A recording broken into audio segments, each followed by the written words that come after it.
What's up, everybody, and welcome to the Offseason Swolecast here on rotogrinders.com. I'm David Kitchen, joined by Mr. Tuttle05, joined by Davis Maddock, and joined by Peter Overset.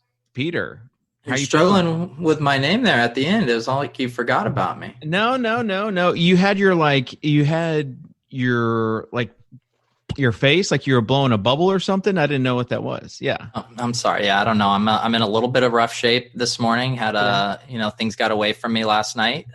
Normally don't do that kind of behavior on a school night, but you got to show up. You got to punch in. No days off, and here we are. So take us through like what happened last night. You were on a stream with Pat and Davis.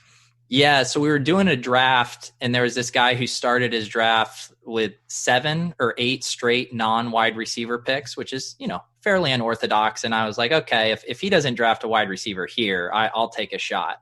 And, just thinking he was, ready to start drafting wide receivers. Well, he proceeded to not draft wide receivers for 5 more rounds. And once you establish a drinking game like that, you can't bail on it. And next thing you know, we're 3 sheets to the wind on a Wednesday night.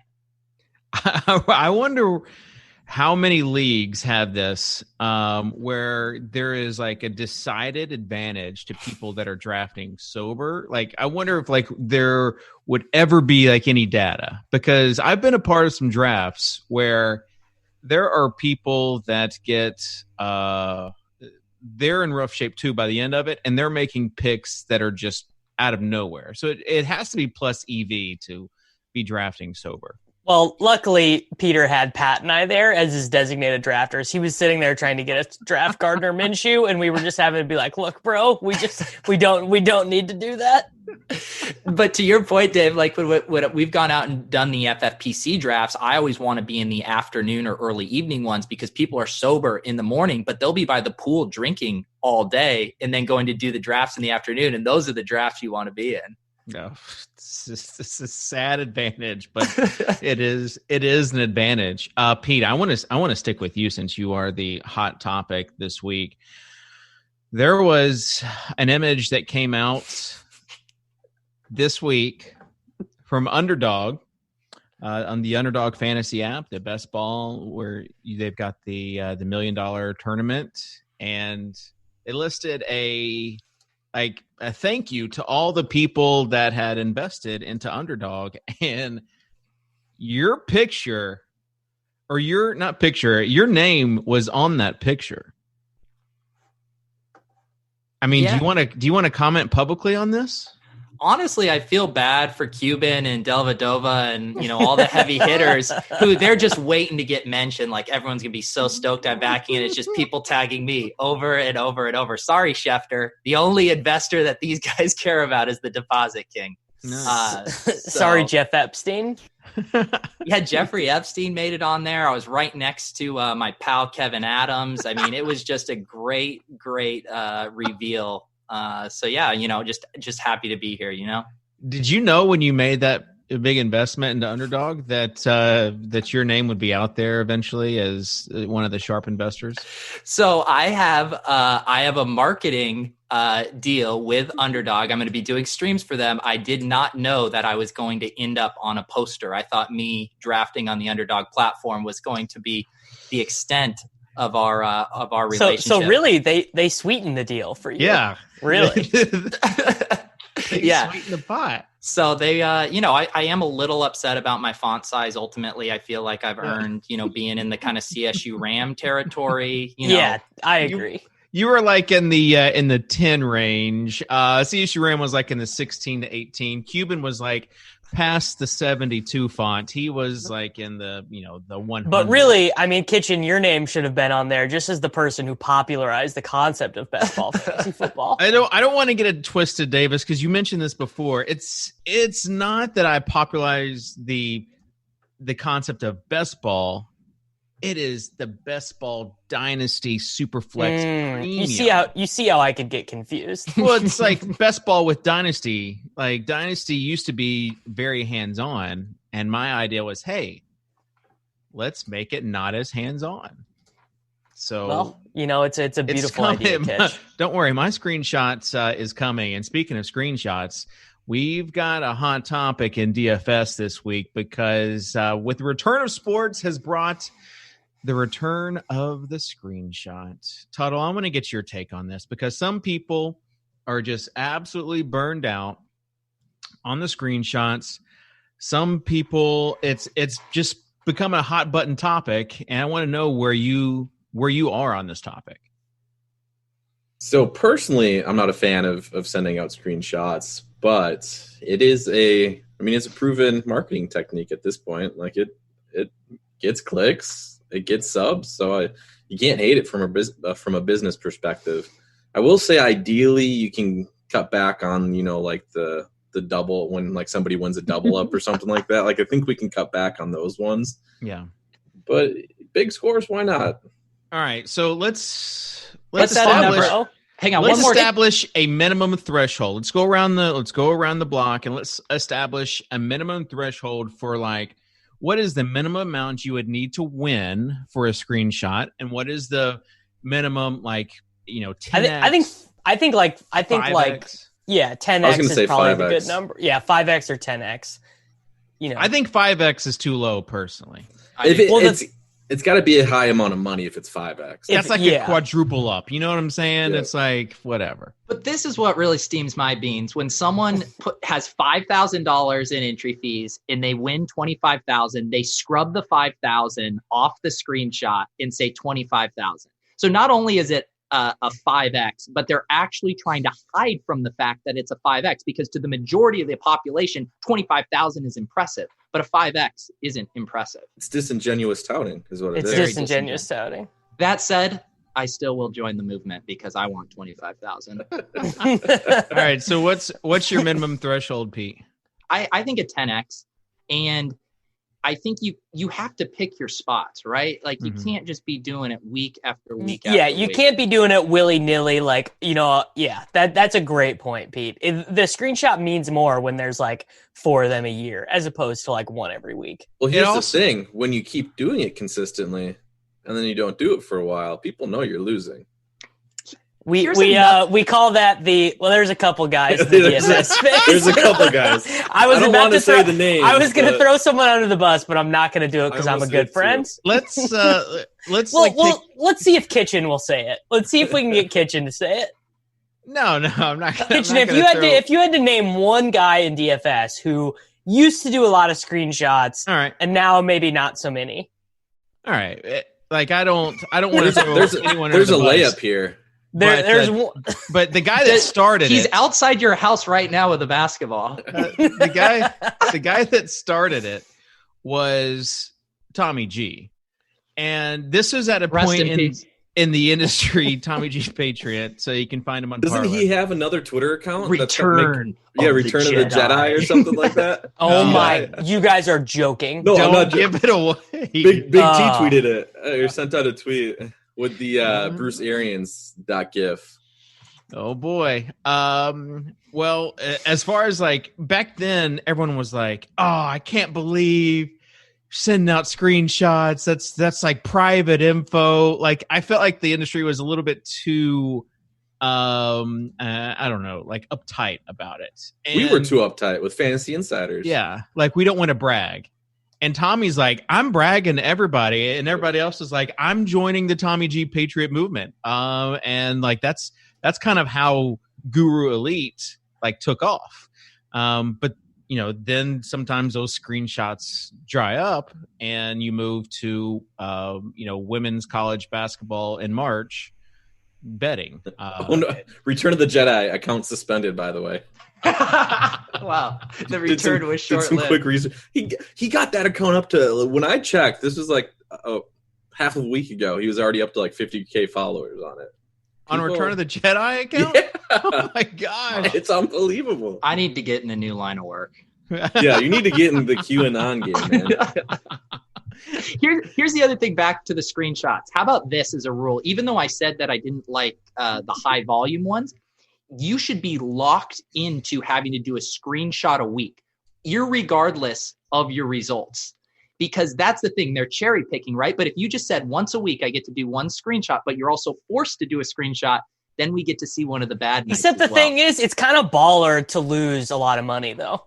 If it's so baller, then why is everyone afraid to show it repeatedly? Well, and then it's the move now is to do the big losses, but say you won. So it's the joke, it's this I profited joke that $500. This gang of guys who are now in the Corona Poker Discord, they like had this joke of like profiting because I don't know, they got in some war with some, like, again, this is just so inside baseball as far as Green DFS screen. Twitter goes.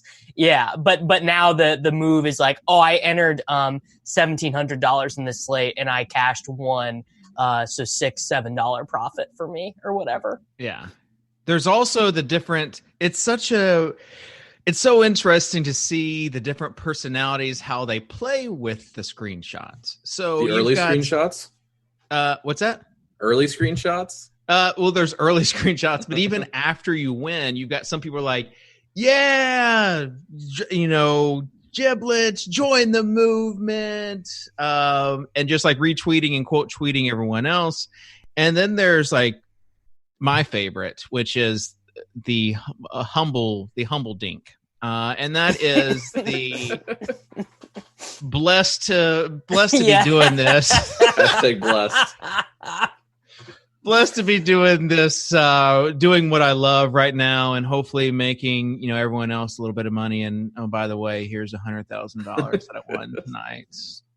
Here's the other thing about screenshots. And I actually, as a shout out to the RG testimonials one, those are actually users who subscribe and who have won. That's what people care about as the market tool. Can I be that person who wins? If I just see the top guys winning over and over, I'm like, that's great for you. You're way better at DFS for me. I need to be shown that you can teach someone else to win, and that could be me. So like when I see someone who's a top player winning over and over, that doesn't do it for me because I'm like, yeah, you're on a different level. You got to help the little guys out.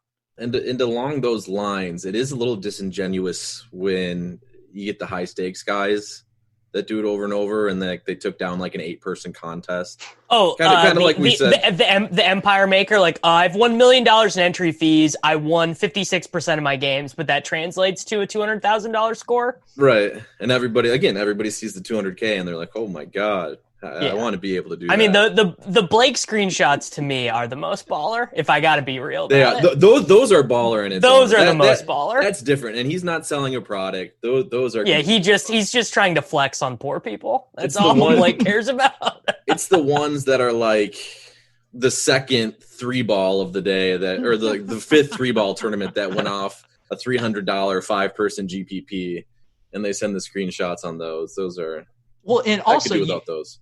That's the Vegas Dave model too, right? Where you just bet massive money line favorites and you bet them all, and then you get screenshots from a few, and you just hopefully are floating above 50% with your actual win rate, but you have the big thing. So it's like if you're ripping off of Vegas Dave's marketing ploy, then maybe you need to take a long hard look in the mirror.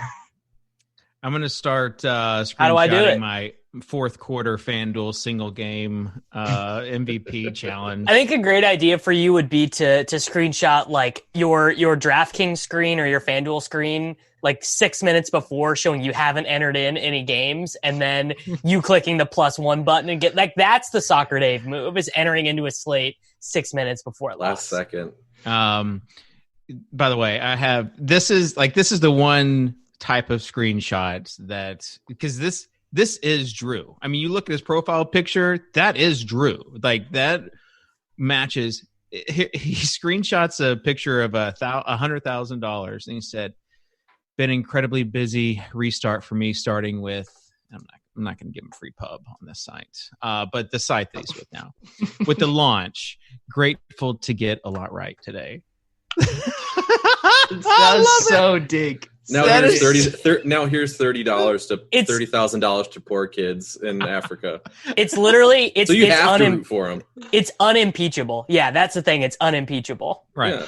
You have to cheer for the guy. He's a good guy. It's like when people make an announcement on Twitter that they're, joining a new site, and they go, "I'm humbled and honored to join." We're like, you're not humbled. You're fucking bragging about it on Twitter right now. There's nothing humbling about it. Oh, speaking of Vegas Dave and Cash Out King, I heard Cash Out King deleted his account. I actually had to stop. I had to stop following him someone told me he deleted his account, so I did a little tweet about it, and then about 2 hours later, he was back in my mentions. So he wasn't gone for too long. So he didn't actually delete it, or it didn't last very long. I went the other way with Tuttle. Like when you were getting into following him, I was like, this is just way too much. And now I'm back in because he is just on an epic meltdown. I mean, just really is he just losing bets left and right? Yeah, I mean, it seems like he's just flat broke. All right, let's get into some topics related. Oh, come on! You don't want to go. You don't want to go 45 more minutes of inside DFS Twitter. No. Let's get into best ball Twitter. Much better place to be. We've got DraftKings releasing best ball as well. So now we have DraftKings. We have Underdog. Both mobile applications that if you're using the restroom for an extended period of time, you can make drafts. They've got slow drafts and fast drafts. I will say, shout out to Underdog because their interface is just so much better. It's so good, so much better. I haven't done either yet. It's so good to like. I don't know, and maybe the fact that I'm just used to it, but DraftKings I feel like still has a little work to do as far as easily drafting and seeing your screen and that sort of thing. Well, the issue with the DraftKings app is, I mean, just like if it's a Thursday through Sunday and you're playing NBA and you're playing MLB, the app is like so slow and is always trying to load something and always trying to refresh something. It's like it takes you a minute to get in to go make your pick. Well. Yeah, I haven't had any issues. Kitchen doesn't have that problem. I haven't had any issues with like my golf lineups. I will say that it being in the, I accidentally entered like right when it came out. I entered one of the best ball slow drafts, and there was a mission for that day, and the mission was like play over $20, for whatever. Well, so it now is like pending. This mission's pending until the season starts. That's the it is. No. It's the worst. It's one of the worst when you do that on accident. Like, can you email support? No, it's just like I just didn't get it for that day. So now I can still do it for other missions. Yeah. But I'm always going to have that mission on there. That it just mission. Sits there. Yeah, it sucks. The other thing about those, TJ Hernandez did a tweet where he was looking at the payout structures in the rake for those. In the DK $3 one, I mean that's a fun price point because you can just fire those off as much as you want. It's only 20 max though. It's 20 max, but so it's 14.3% rake on that one. The Underdog, the more expensive $25 price point, 7.4% rake, which for the industry standards we're used to in DFS, that is not a bad rake. So here's the thing: does Underdog? They don't have head-to-heads or anything posted yet, do they? I think they have some of the 3-balls and some other individual leagues, but the problem back in the day when it was draft is it was that was true for the big tournament. But then if you wanted to like play on their site, their head-to-heads were raked like crazy compared to DraftKings, which was insane to me because I wanted to play a little bit on their site, but their head-to-heads there had like 15% rake. No, so I will interesting say to see if they have that.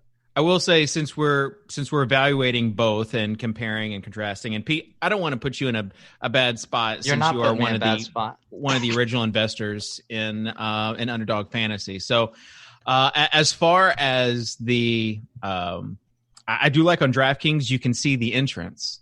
So I like that on DraftKings everyone's terrible at seasonal fantasy football. That is a big plus. So like I was able to check on one of the first best ball tournaments, and I saw like you can see like a bunch of no namers and no badgers and other guys like the Siege. And I'm like, oh man, I want to be in a draft with the Siege. Soccer Dave likes to bum hunt with his $3 best ball teams. This was the 20. This was the 20. This is a fairly sharp take from Davis here. Like anybody who has Underdog downloaded on their phone right now is good. Is there for that specific game. That's the only reason they have their phone or the app on their phone. And last year, I remember, and I assume they'll get up to this, but Draft was refreshing their ADP constantly to where it was so efficient and so sharp, where now the DraftKings ones, and maybe it'll get better as they update it too, but you could get some insane value. Yeah, it's like ADP from like their office draft or something. Like Jordan Bloom sitting there taking Todd Gurley in the second round is the one setting the ADP. So the other difference is like FanDuel scoring versus DraftKings scoring, half point PPR versus full point per reception. And you've got some of not only that, the bonuses, bro. Yeah.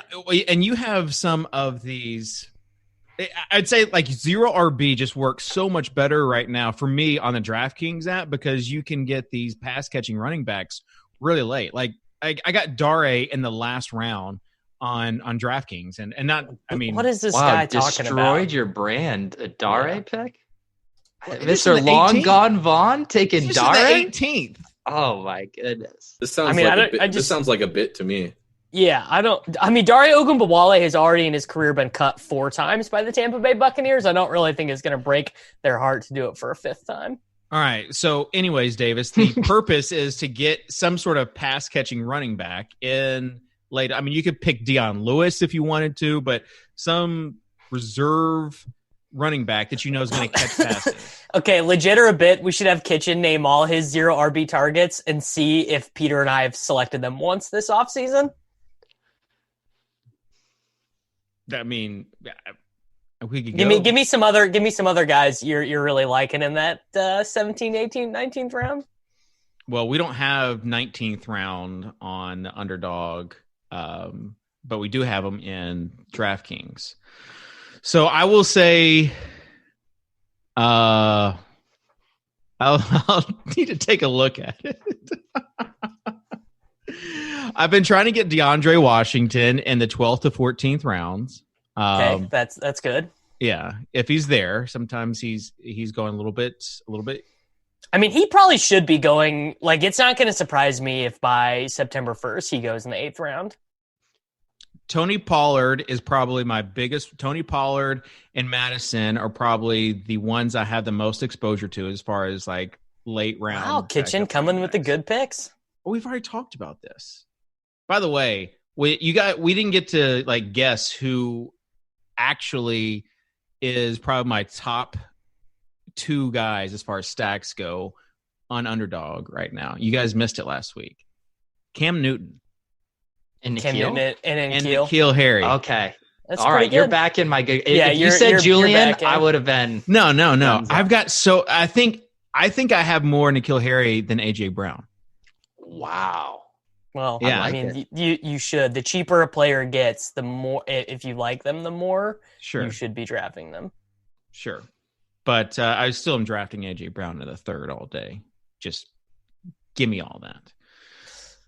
You know, if you started grinding some of these FFPC drafts, you can get them in the 4th sometimes because people are so RB hungry, bro.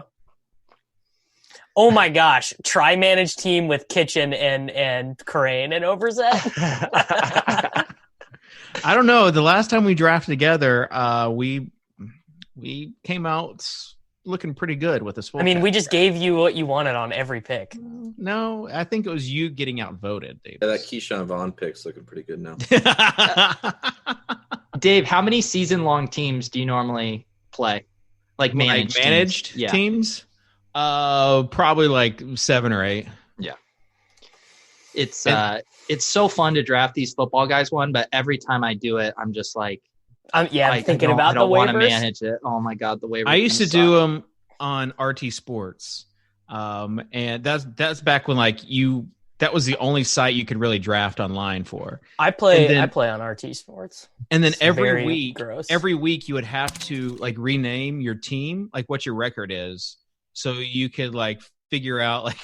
If you wanted to do waivers or not. Yeah, who to spend the time on with your guys, because only 4 teams made it to like the playoffs. So anyways, good stuff. Lots of throwback here. Let's talk about Long Gone Vaughn, or So Long Vaughn. What's your I just can't get behind the Rojo love.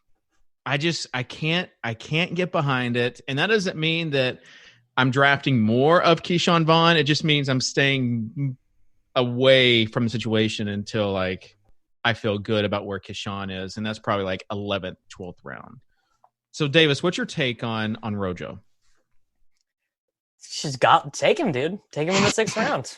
I don't know what other take can there be, bro. Say LaShawn some McCoy, stats. At least try. You're a professional fantasy football analyst. You can't just say just take him. I mean, so last year he was splitting snaps with 2 other dudes and still gained over 1,000 yards. Still had, a relatively decent receiving season, especially because he wasn't really playing third downs at all. He was getting all of his targets on first and second downs, which is a big part of the Bruce Arians offense, and I think something that the shorters are not taking into account. And also, I was writing him up the other day, and I kind of just wanted to look and see were there other first and second round rookie running backs who really didn't play at all as rookies, but were decent in their second year and able to put up, future RB1 seasons. And some of his comps for that are Steven Jackson, CJ Spiller, Julius Jones.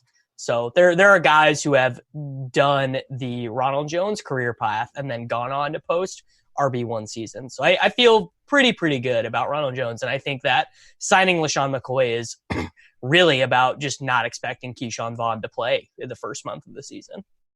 Keyshawn Vaughn still on the COVID-19 list. Obviously brought in Shady. You had the video of Dare catching passes yesterday. You got Arian saying, though, that Rojo is the main guy in the Bucs backfield. So as far as where you are, Peter, are you 6th round also for Rojo? Yeah, I think Rojo in the 6th is fine. I do think, but here's the thing, Dave. I'm actually going to come around on your side a little bit here. I don't think their ADP should be that different. I think Keyshawn should maybe be a couple rounds after Rojo. I just think we're a little too overconfident on how this backfield is going to shake out, and to definitely take advantage of the Keyshawn dip now, because you can get him in the 10th, 11th, and 12th. And I think that's a great price. And that's historically where you want to be buying those rookie running back breakouts. That's where you were getting Chubb. That's where you were getting Kamara. Yeah. So those expensive guys, I mean, Vaughn's a bet you want to make. I mean, I'm not confident about it, but at that price, there's not too much risk in taking a step. Oh, that's sweet. Tuttle, what's your take on the Bucs backfield? Take LaShawn McCoy in like the 5th round and you're good to go. No, gosh. All right. Let's talk about some other news. Fins up, everyone, because Preston Williams on the Swolecast team is hopefully expected back week 1. And again, I just don't think people are giving much credence to Preston Williams and even Devontae Parker. Like, both their stocks should be up. They're the 2 main guys as far as in that offense, and I think it's going to be fairly concentrated with them and Gesicki. Thoughts, Davis, on that? Pete and I, in one of our high stakes teams last night, we took Preston Williams, and we didn't really want to do it because it was a Soccer Dave pick. But I mean, the Hearns and Albert Wilson opt-outs are massive for him, because I just I don't really think they could bench him even if they wanted to, basically. Yeah, I mean, if he's healthy, he's playing. And I think there's something that I've noticed is happening both with the Chargers and the Dolphins is because there's uncertainty about the quarterback situation. A lot of people think that both of those teams could have one quarterback playing half the season and the rookie playing the other half, that I think you're getting these slight discounts on some of that uncertainty. And I get it to an extent with the Chargers because there's going to be such a difference in stylistic play between Tyrod and Herbert. But I actually think with the Dolphins, we know Fitzpatrick can move the ball. He is a gunslinger. He'll take chances. And with Tua, an incredibly good prospect, will probably be more efficient, and the offense will be more efficient. So I see positives to either of them at the helm, in the like Jameis Winston side with Fitzpatrick, and then, the everyone wants to comp like Tua as the next Drew Brees. Like, if he steps into that as a hyper efficient passer, the offense is going to be good as well. So I'm not really scared about the continuity at quarterback. And to that point, I do agree. I think Parker, Gesicki, and Preston are all nice values. So here's the thing. Why would you pick, a grown-ass man like Devontae Parker when you could get a 5'6", 160-pound, 6th-round draft pick on your team? Team to dream. Jakeem Grant, baby. Little double dip there on DraftKings. Trindon Holiday is his best comparable on Player Profiler. I remember Trindon Holiday for the Broncos. Really good punt returner. I'm not actually gonna tout Jakeem Grant, but felt like it was worth bringing his name up. And Gary Jennings is the other guy, right? Yeah, Gary Jennings and what is a Mac Hollins? So Mac Hollins, I remember last year, right? Yeah, he did a whole lot of nothing for Philly. Yep. Yeah, I think he was like he was cut and then acquired later on in the season, like with a few games left. He got one whole target in 4 games with the Dolphins after he was cut. But yeah, he did a lot of special team stuff, right? He was definitely part of that, like the single game showdown slate where you're like, oh, why? When Philadelphia had like 0 wide receivers. Well, and he would go on. They were actually running him. They were starting him in front of Arcega-Whiteside at the time. Thank you for putting some respect on his I name. got I love that he did that. That was so special. All right. As far Guy as listens to Fantasy Mensa. as far as other news, we got the Raiders that we want to talk about.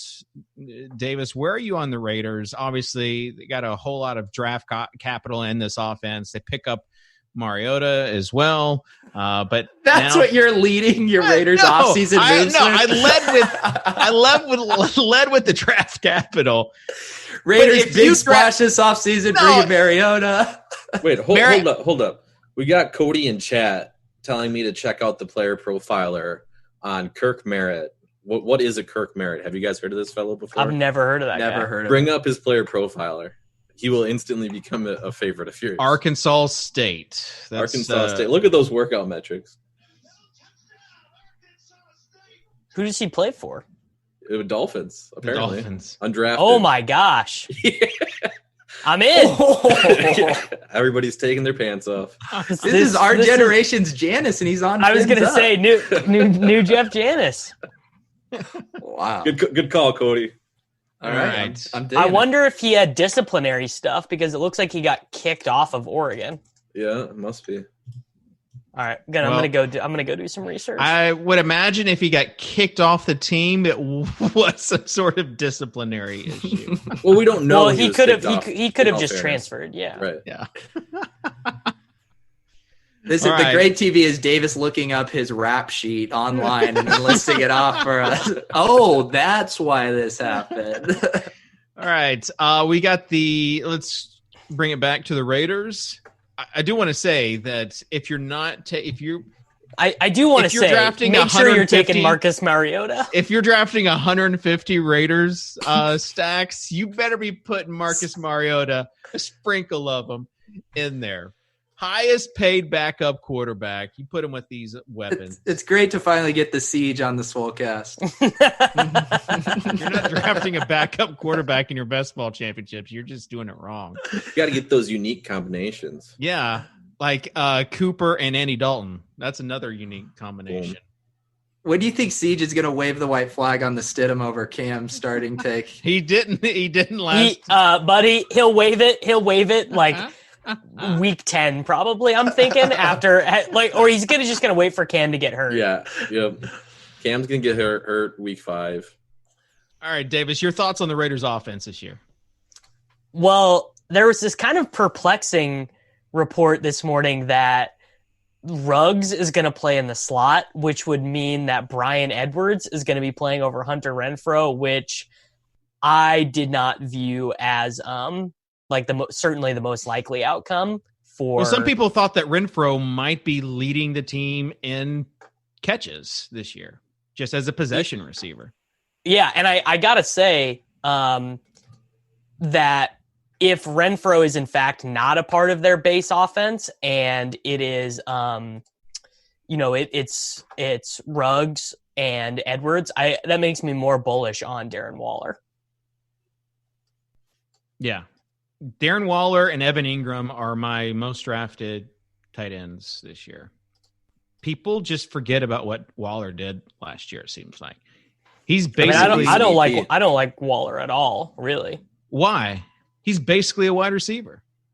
because if you just go look at his splits with Renfroe on and off, he basically became Jason Witten once Renfroe started playing. So with Renfroe out, though, you like him again. Well, that would make me reevaluate my position for sure. All right. Yeah. So you have the offensive coordinator saying that. So, well, he didn't say Renfroe to the bench. He said we envision Ruggs starting in the slot. He didn't say anything about Hunter Renfroe. He just said we think. That doesn't mean that Renfroe can't play as well. Do you know who's another target that is available late from Las Vegas? Edwards? No. You Derrick Carrier? Although you guys made fun of me for the Edwards pick in our this is going back to the fake Superflex draft. Yeah. Edwards was a beast at South Carolina, but no, it's not him. It's Tyrell Williams. You can get for free in any best ball draft. Yeah, like but why 16th, 17th round. Yeah, I mean, as a big play guy, the Gazelle. I don't think that's what he is, though. I don't mind him in best ball, Dave. Thank you. Not a guy you would roster, in a managed team. Well, that is the thing. This whole offense it's predicated on how they use Ruggs, right? Like if that slot thing is true, that has a domino effect. If they're using him outside, that has a different domino effect. If they are viewing him as a lid lifter versus, a possession wide receiver and trying to feed him in all areas, that has a domino effect on it. So it really comes down to how integral you think Ruggs is going to be in the offense and where. And people that have been living under a rock during college football season and combine season, Ruggs is a very fast man. 4.27. So if they try to get this man the ball in space, try to do a little bit of a Tyreek. Really good takes here from Kitchen. 2.0. I'm drafting Ruggs in a lot of teams too. Do you like Ruggs more? Do you like Ruggs more than Chenault? Yes. Damn, bro. I've got like maybe one or two Chenaults. I've got a lot of Ruggs. That's what's hard for me is there's so many of these Wookie wide receivers that I like that I'm just now trying to balance it. Early on I was drafting a ton of Chenault and Ayuk. Last night we grabbed a CeeDee Lamb share. The only rookie wide receiver I haven't been grabbing at all is Judy. But I do think Ruggs should be there with Rager where you're taking stabs on him in the 9th and 10th. Yeah. Wait, have people? Rager's stock is going up. Ruggs is kind of staying where it is. Rager just went at 804 in our draft last night. That was a compromised room, though. It's true. Are people cooling off on the Denver situation? Is that what's happening? I think the combination of it being perceived as a very crowded, too many mouths to feed depth chart and people's just absolute distaste for Drew Lock is suppressing his ADP. Yeah, I feel like that was like the hot take like 2 months ago. It was like Denver. I actually still feel like they're going to throw the ball a ton, but that the main beneficiaries are the guys who were already there. I don't feel like Hamler and Judy are going to walk into 100+ targets. I think that we're just going to see Fant and Sutton. Fant and Sutton already had these relatively non-volatile target profiles where like they were getting like Fant was getting between 4 and 6, Sutton was getting in between 6 and 10, and then you kind of just add 15% to those numbers with some extra throws, going the way of the new guys basically. And that's why it's so easy to do some of these Broncos and like Pete said, Dolphins and Chargers. It's so easy to get these stacks. I guess Jets too, because of how far people have these quarterbacks down their list, and some just are drafting 2 quarterbacks, and so it's going to leave these guys open at the end. Davis, you're talking about like bad quarterbacks. Like, can you roster bad quarterbacks? Or are you talking about Drew Lock? I don't mind Drew Lock in these best ball championships. I think, the team that won the $1 million on draft last year was a Ryan Fitzpatrick, Devontae Parker stack. So, clearly there are ways that can work out. I think this year specifically, though, what I kind of like is I kind of like getting one of Mahomes, Lamar, Dak, Kyler, Deshaun, or Russell Wilson with, one of their corresponding wide receivers, and then one of Jimmy Garoppolo, Kirk Cousins, Jared Goff, or Joe Burrow with one of their corresponding wide receivers. I like those combinations of ceiling and price a lot. Pete, where are you on the bad quarterbacks? Because, you can wait really late now for some of these guys.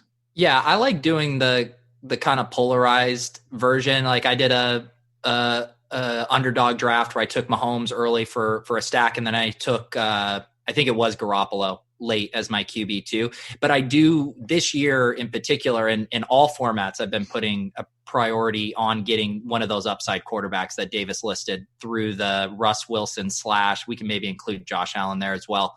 And then going cheap and kind of avoiding that mid-tier is kind of what I've been doing. So yeah, I think you need the ceiling from those quarterbacks. And if they add that rushing upside, because this year we're not going to get the Mahomes and Lamar from the mid round. Like that guy just doesn't exist, but Kyler and Watson and Russ could have that. Oh, well, there is one guy to me. Mariota. I think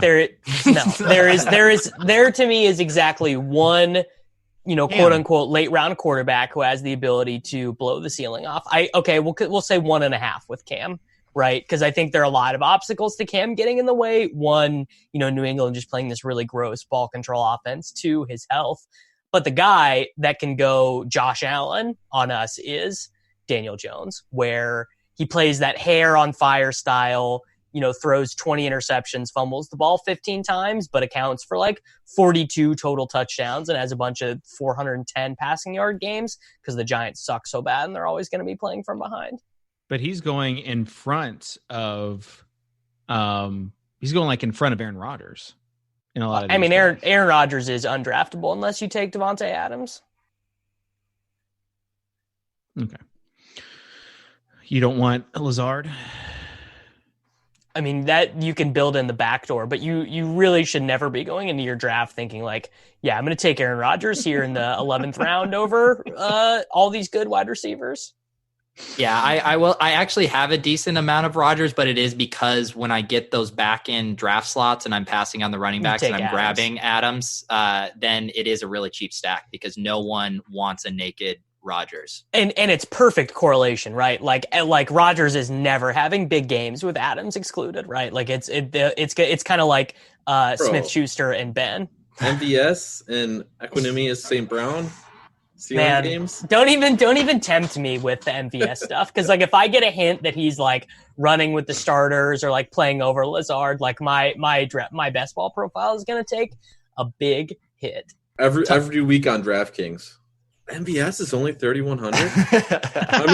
He could. Yeah, he could. In a GPP. Dude, more of a GPP play than anything. I want to take it back to Pete. You said Russ Wilson. Yeah. I don't know if I know who Russ Wilson is. Oh, you mean Mr. Unlimited? The amount of teams I've drafted with Russ is unlimited. The potential for Russ to DK stacks is unlimited, Dave. When I watched that video, it was like watching yourself as if you were a famous quarterback. It was so corny, but I understood it. Like I understood the heart of it, and I almost did like a dad bod video where like I was talking about that. But then it's just like that would just open up so many other doors. So we went to Dairy Queen to get a Blizzard. Just imagine being a Badger fan, and he is the only good quarterback we've basically ever had. Well, and that was for only 1 year. Yeah, for 1 year, but it was one hell of a year. Yeah. All right. Let's get some... Quintus Cephas over Jonathan Taylor, buddy. Never forget. Oh, legit. Okay, hold on. Legit or a bit, Jonathan Taylor is as big as a house. Yes, legit or a bit. I wanted to put this because we had that video of some oversized linebacker that they say is Jonathan Taylor. He looks absolutely massive. Legit or a bit? Too much. Too much? Too much. Okay. Bulked up too much. All right, Davis. I mean, I'm team rocked up, bro. All right. Todd, Yeah. Overzet? I think what was crazy about it, so when Saquon came in, right, it was all about the quads, right? They were showing his quads and they were just these tree trunks. What, took me aback with Jonathan Taylor was the width of his like upper frame. It was like SpongeBob SquarePants. He was just like a square. He looks like a Mack truck. I mean, that dude is going to be a problem. He's a grown ass man. I know these poor teams in the AFC South that have to face the Colts and the Titans this year. Ooh. Can he catch the ball yet or no? Not as long as Hines is there. He can catch the ball. In the bowl game, Tuttle, he had that one nice catch, and they're like, well, there goes his draft stock all the way up because that one catch that he caught, it was like a fade or something. Who is more of a grown-ass man, Jonathan Taylor or Derrick Henry? Derrick Henry, for sure. But it's close. But I have definitely found myself on the GAM best ball squads. DK Metcalf, he's up there also with AJ Brown. I've got a lot of AJ Brown. It's the Ole Miss connection, I guess. Pat Kerrane was trying to radicalize our GAM metric. We didn't appreciate it. We were trying to talk him into Gesicki, and he wasn't having it. I mean, after the Hearns and the Wilson news, I mean, if you're not getting on the Gesicki train, I can't help you. Yeah, you're just blind. Another tight end that's really a receiver. So, all right, legit or a bit? Any of you guys have a legit or a bit questions before we get out of here? I got one. Legit or a bit? Gruden actually means this about Lynn Bowden Jr. playing snaps at quarterback? I'd say legit, knowing Gruden. He's going to try it at least a few times. And it's going to tilt people, especially people that have like Jonathan or that have Jacobs, where they are going to basically like anticipating their touchdown. And then he's going to come in the Wildcat like on the 2-yard line and Bone's going to score and vulture it. And people are just going to get so tilted. I could see that being a Gruden move for sure. I'm going to say legit. I like it. Yeah. I think they're going to use him. I mean, I got to trust Gruden here. I don't necessarily trust Arians when he says Rojo's a bell cow, but Gruden, he's a straight shooter, man. And he's just falling asleep at night picturing some tricky Wildcat plays. Picturing Marcus Mariota, Lynn Bowden Jr., Derek Carr, all on the field at the same time in the I formation. You don't know who's going to get the snap.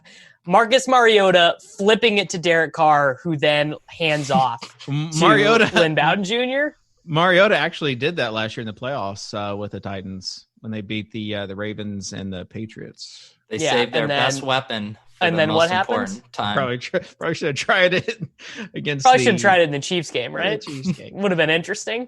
Probably wouldn't have mattered. It's a lot of draft capital if you're not going to use them. This is a different situation with Lynn Bowden because people are going to be looking at this like, why would you use a wide receiver or a running back in a quarterback spot? But that's legit what he was last year for Kentucky. That's all their offense was the Wildcat. I've never seen such a one-man offense as Kentucky was with Lynn Bowden Jr. last year. Like he literally, like we make jokes about the engine, but like he literally was the engine. Yeah. So like he is used to that spot. So definitely going to go with legit on that. All right. FanDuel salaries released right before we get these opt-outs. I mean, is it the most FanDuel move of all time to be like, you know what, we could wait 72 hours or let's just do it now, right? Let's just get out in front of it. Opt out or no opt out, who cares? Let's just get them out. I'm all in on this. They might be thinking like, hey, it's not going to matter anyways, right? Because people are going to get it right before the season starts. And if we release it now or whatever, it's not going to matter. So I've been watching Smizzle's TikTok videos about the salary release, so I know what I'm going to do. Smiz is doing like TikTok videos on the salary release. Oh, yeah, he's outworking me on TikTok these days. He's outworking Pete big time. Man, hate to see that, Pete. I'm hoping that you're going to tell me it's because you are investing into Reels. I'm not, see, it's so funny because Laird actually messaged me about this. He said He says, have you gotten offered to go over to Reels from Instagram? And I said, they must be starting with NFL players and working their way down to fantasy football comedians, because I have not gotten that offer yet. Yeah. So Reels is basically just it's Instagram ripping off TikTok. But given today's environment, you can understand that. They also ripped up, people said that stories wouldn't work for Instagram or Facebook, because that was just what Snapchat was, and it has worked. So, Dave, speaking of grinding, I mean, you've had a few little flurries on Instagram there, a little series of kind of dad influencer posts. Are you going to keep that up? Oh, angling, bro. I mean, it's out there for the taking. It's just like, do I want to put the work in for it? It is such hard work to post. Like, I was getting.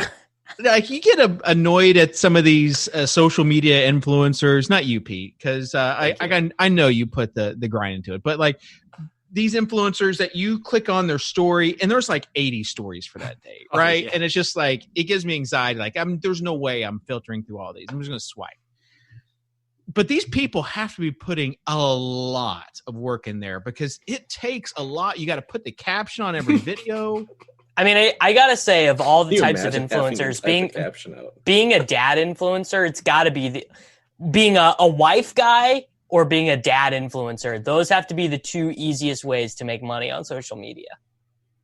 What's your definition of a wife guy? Yeah, what is a wife like guy? Guys who like literally their whole shtick is just being like, I love and appreciate my wife, and like that's just like their online personality. I mean, I know that's a genre, but I wouldn't say that's like a very lucrative that's genre. Not a money making. No, dude, people like that is like just like being like, I'm a wife guy. Like, that is an influencer. Like, that is an influencer position that you can monetize. You name on Instagram. One big wife guy that you know as like a thought leader in the wife guy space. I don't do Instagram, bro. I deleted it. I guarantee you it's a thing. I know the easiest way to get TikTok followers, and I expect Overzet to do this now. Your kids? The easiest. No. You get people to send you Venmo, and you go tip these people outrageous amounts of money. That's the new thing. The Randone? Is Randone doing that? He's doing it for his podcast. He's getting reviews and sending people $5. Oh. No. This is like people are going on. They have their TikTok set up. They go through a drive-through, and then they like tip this person $1,000. The drive-through workers.